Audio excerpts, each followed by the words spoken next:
It's called the Gestational Prediction Project, where I looked at the relationship of beta-human chorionic gonadotropin, which is also known beta-hCG, you'll hear me reference that later, in relationship to IVF and the number of fetuses seen at the first ultrasound in pregnancy.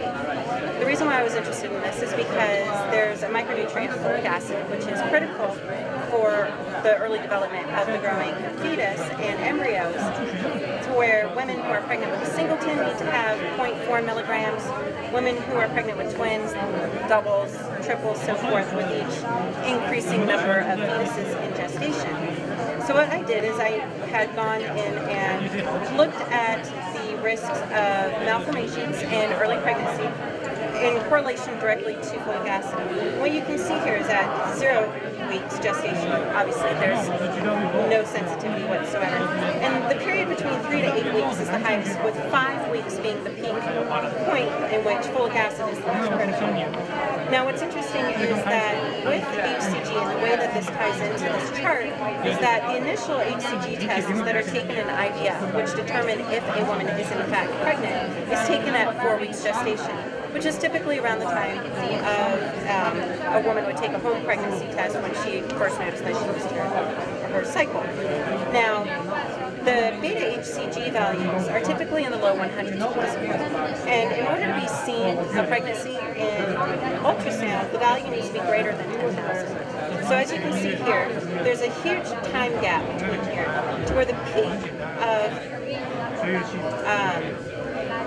malformations is actually lying within. So if we're able to use these beta-hCG values and detect here at 4 weeks gestation, we can detect multiple pregnancies before that 5-week critical point and well before the first ultrasound is taken to determine a high-risk pregnancy such as multiples. Now, folic acid, we then also looked at what that molecule does if you take more than you should. We wanted to make sure that this was safe for our patients, and we found out that folic acid is a water-soluble molecule, and that any excess that is taken in will actually be excreted through waste. So there's absolutely no harm and no risk to the mother. There's no harm and no risk to any of the fetuses or embryos undergoing development also. So we had actually obtained IRB approval through the George Washington University's Internet Institutional Review Board, in which we created an anonymous survey and posted it on SurveyMonkey, in which we did not collect IP address. Everything was completely anonymous. We have no clue where these women inputted their information.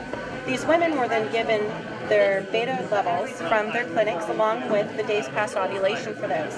And we had them input them in, we extracted them, and used the exponential growth equation to figure out what their doubling time was in hours.